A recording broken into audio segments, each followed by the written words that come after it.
श्री प्रणवानंद आर्ष गुरुकुल वैरागढ़, तहसील बैरसिया, ज़िला भोपाल, मध्य प्रदेश के एक नए गुरुकुल में आज हम आए हैं और आचार्य वेद प्रकाश जी जो इस गुरुकुल को संभाल रहे हैं, संचालित कर रहे हैं, पूरी देखरेख इनकी उसमें चल रहा है गुरुकुल। आचार्य जी नमस्ते। हाँ नमस्ते जी नमस्ते।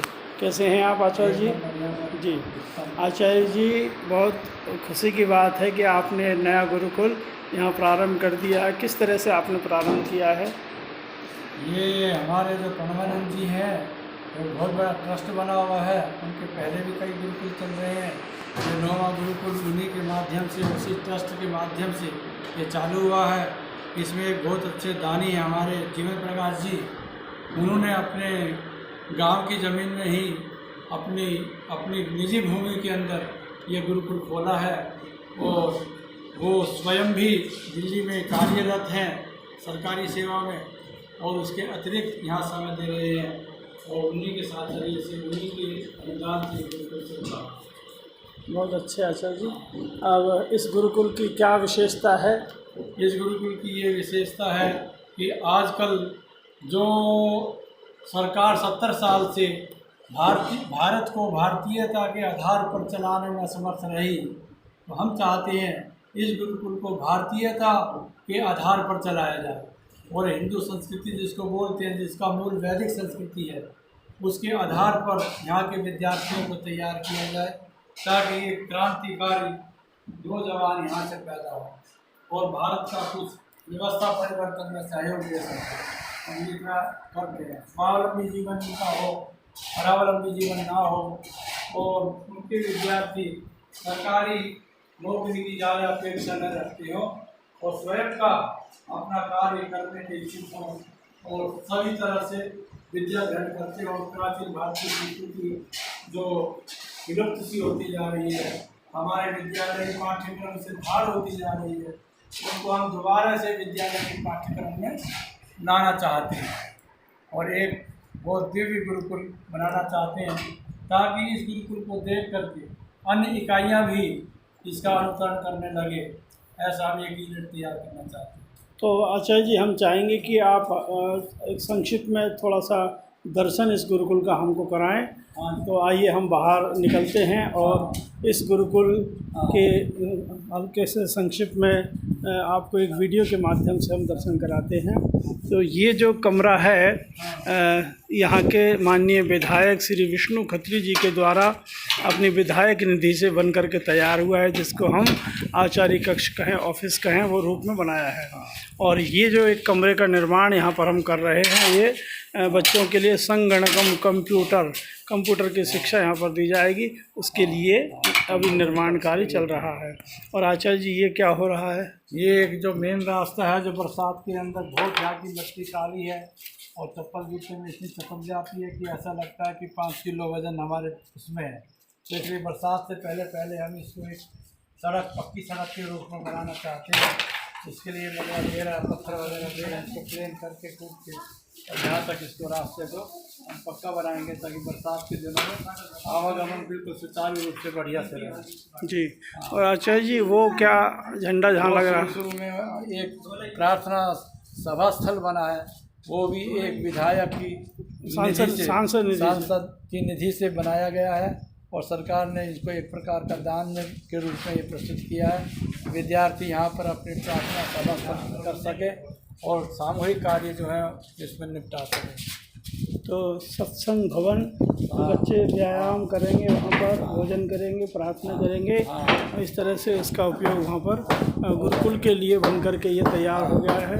तो ये अतिथि भवन विधायक जी के द्वारा, वो सत्संग भवन यहाँ के स्थानीय सांसद भोपाल के द्वारा। और आचार्य जी, ये जो कमरा है, ये जो कमरा विद्यार्थियों के निवास के लिए है, यहाँ पर एक रहते हैं और बच्चे जो हैं आराम से इसके अंदर स्वयं करते हैं, रहते हैं। और ये बच्चे अभी हमारे पढ़ाई में निमग्न हैं और आराम से कर रहे हैं। नमस्ते बच्चों। नमस्ते।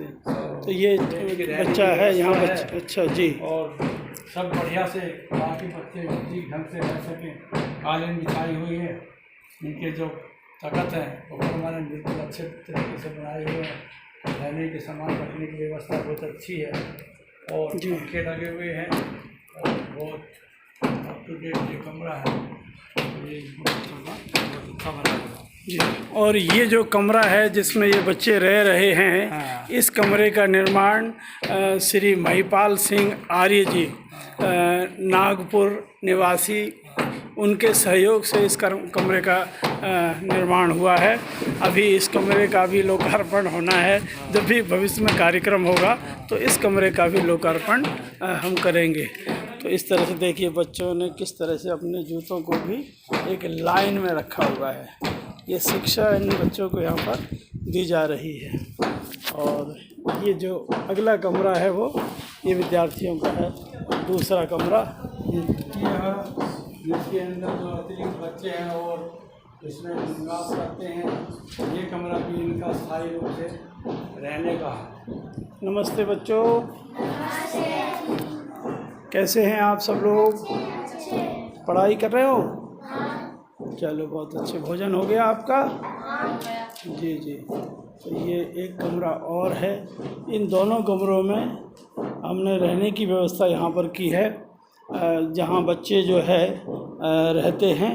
और अगला जो कमरा है आचार्य जी, उसमें क्या व्यवस्था आपने दी है? वो पढ़ने के लिए है, वो आइए आपको दिखाते हैं।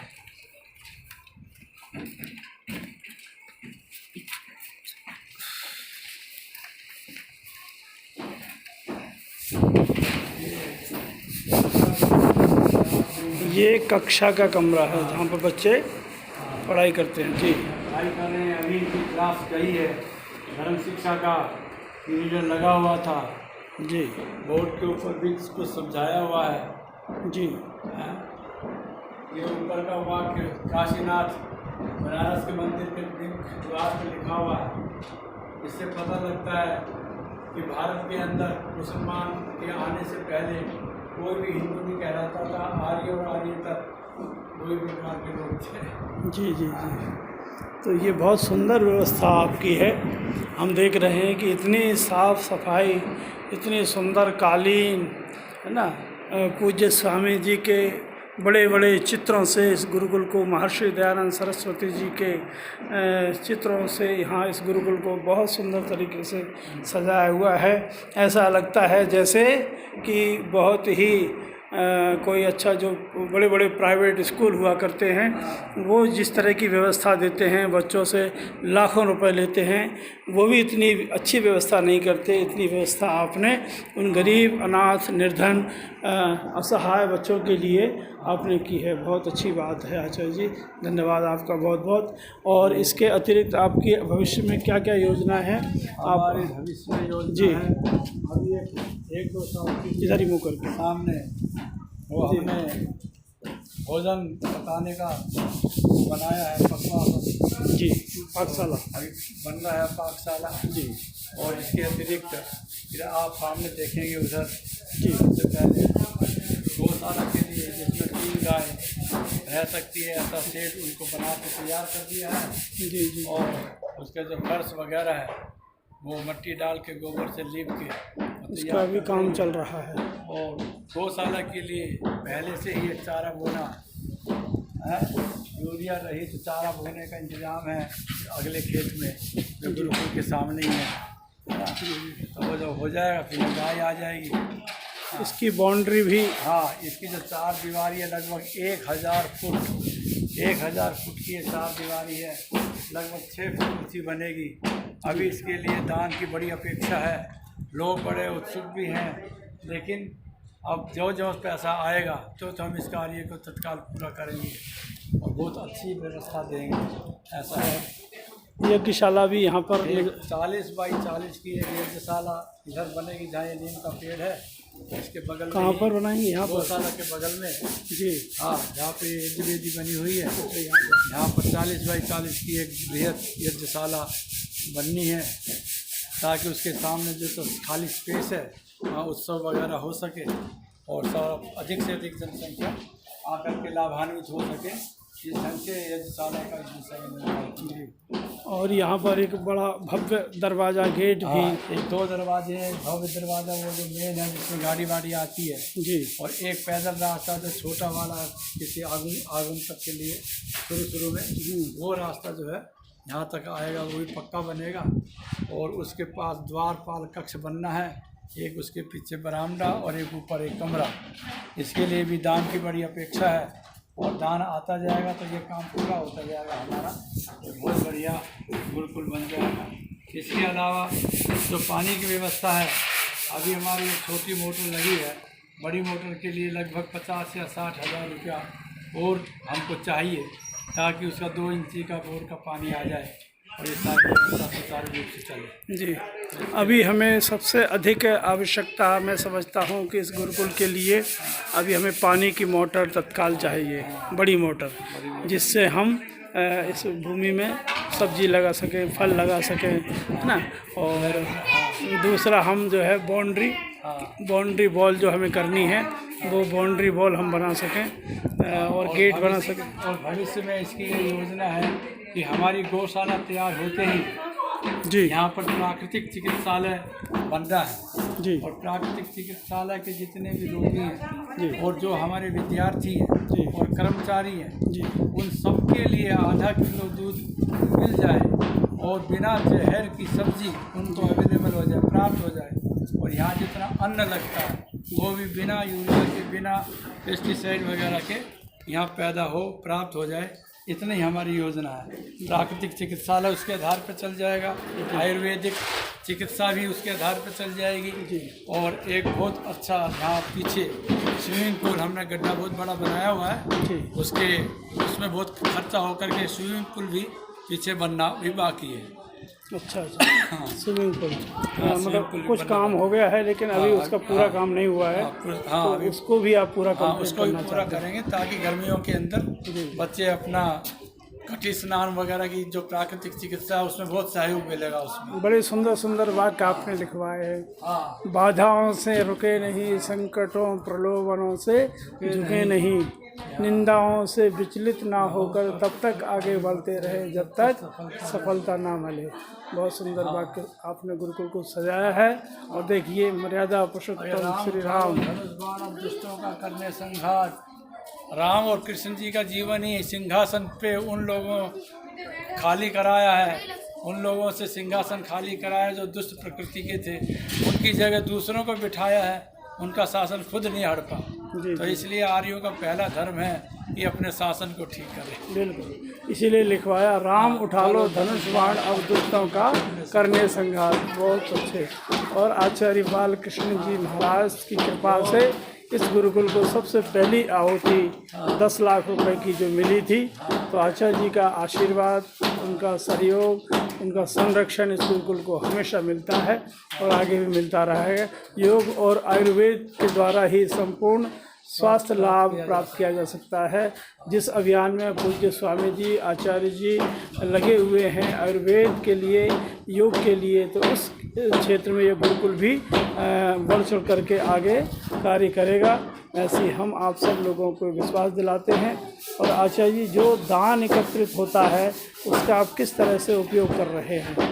दान का जो उपयोग होता है बिल्कुल साफ तरीके से, स्वच्छ तरीके से, ईमानदारी से और इस ढंग से कर रहे हैं कि उसमें कोई ऑडिट की, कोई इनकम टैक्स की कोई भी शिकायत ना आए।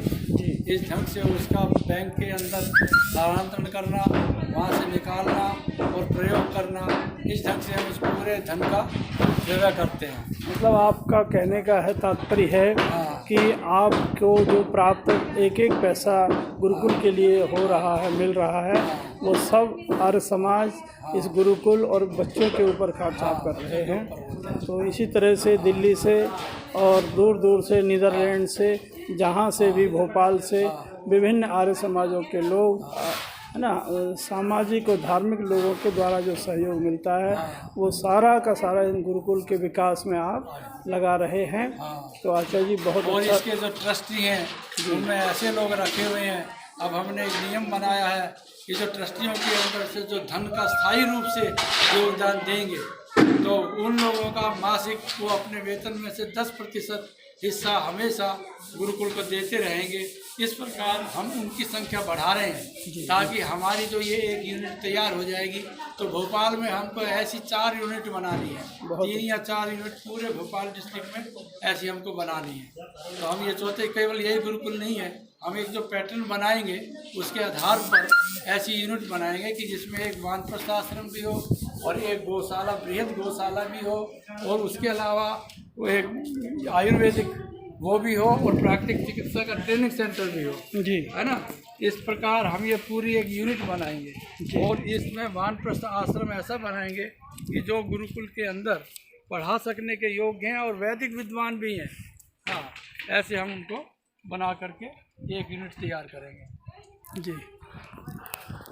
और गाय के माध्यम से आप किस तरह से? हाँ, गाय के माध्यम से हम गो कृषि विज्ञान के आधार पर यहाँ आसपास के लोगों का यूरिया छुटवाएंगे फ्री के अंदर। गाय का जो हम बनाएंगे खाद वगैरह, जो कि नए तरीके से बहुत सारे लोग मध्य प्रदेश में, महाराष्ट्र में, केरल में जहर मुक्त खेती में लगे हुए हैं और देसी गाय के आधार पर ही वो खेती होती है।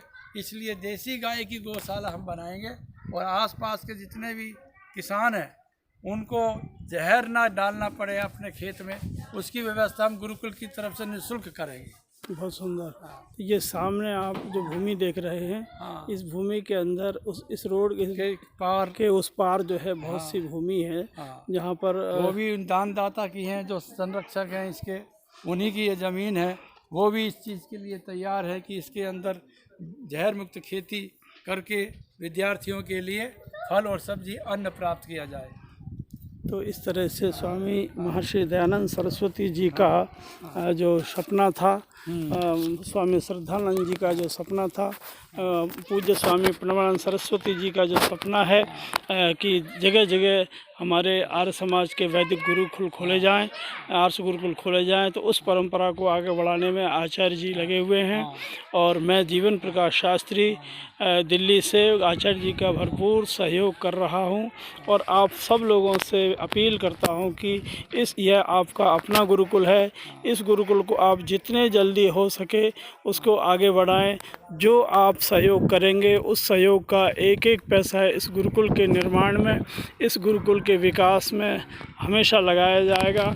यहाँ तात्कालिक बहुत सी आवश्यकताएं हैं। गौशाला बनकर के लगभग तैयार, एक छोटा सा रूप शहर के रूप में भोजनालय उधर हमने बनाया है, बच्चों को लेटरिन बाथरूम की व्यवस्था दी है और ये कमरे रहने के लिए, भोजन के अलग कमरे और कार्यालय और कंप्यूटर का कमरा बन रहा है। हमें कंप्यूटर भी चाहिए, पानी के लिए, ठंडे पानी के लिए मटके वगैरह रखेंगे और भी कई आवश्यकताएं हैं। भारत में जितने भी इस प्रकार के क्रांतिकारी विचार वाले लोग हैं जो कि भारतीयता के आधार पर यहाँ शिक्षा व्यवस्था को चलाना चाहते हैं, जैसे राजीव दीक्षित है, वो उनको खान पान और वाघभट्ट ऋषि के अनुसार जितनी शिक्षा देते हैं उन सब का यहाँ पालन कराएंगे, हम ऐसी आशा रखते हैं। और जितना भी दान आएगा, हमारे जैसे राजीव दीक्षित जी हैं, उसके आधार पर हम स्वदेशी केंद्र, मतलब कि स्वदेशी वस्तुओं का इस्तेमाल करें और एक प्रकार का आंदोलन है जो किसानों को शहरों में ना जाना पड़े, अपने गांव के ही अंदर वो स्वावलंबी जीवन जी सके, ऐसा उनका औद्योगिक क्षेत्र खड़ा हो और सब स्वदेशी के आधार पर हो, है ना। और खान पान और दवा दारू जितना सब है वो अपने स्वदेशी के आधार पर हो, गो कृषि विज्ञान पर आधारित हो। तो ऐसी व्यवस्था यहाँ गुरुकुल में हम चाहते हैं और बहुत अच्छा इस गुरुकुल को देख कर के लगा और इस तरह से गुरुकुल आगे बढ़ेगा। और हम आपको विश्वास दिलाते हैं कि 2 वर्ष के अंदर ये देश के सभी नामी प्रसिद्ध गुरुकुलों की लाइन में खड़ा हो जाएगा। आपका जब सहयोग रहेगा, आपका आशीर्वाद रहेगा, आपका मार्गदर्शन रहेगा, तो निश्चित रूप से ये गुरुकुल सदैव प्रगति के पथ पर होगा। मध्य भारत ही नहीं, संपूर्ण मध्य प्रदेश ही नहीं, संपूर्ण मध्य भारत और संपूर्ण देश के अंदर एक नई क्रांति के रूप में ये कार्य करता रहेगा, ऐसा हम आपको विश्वास दिलाते हैं। ठीक है आचार्य जी, आपने सारा कुछ बता दिया। धन्यवाद, नमस्ते।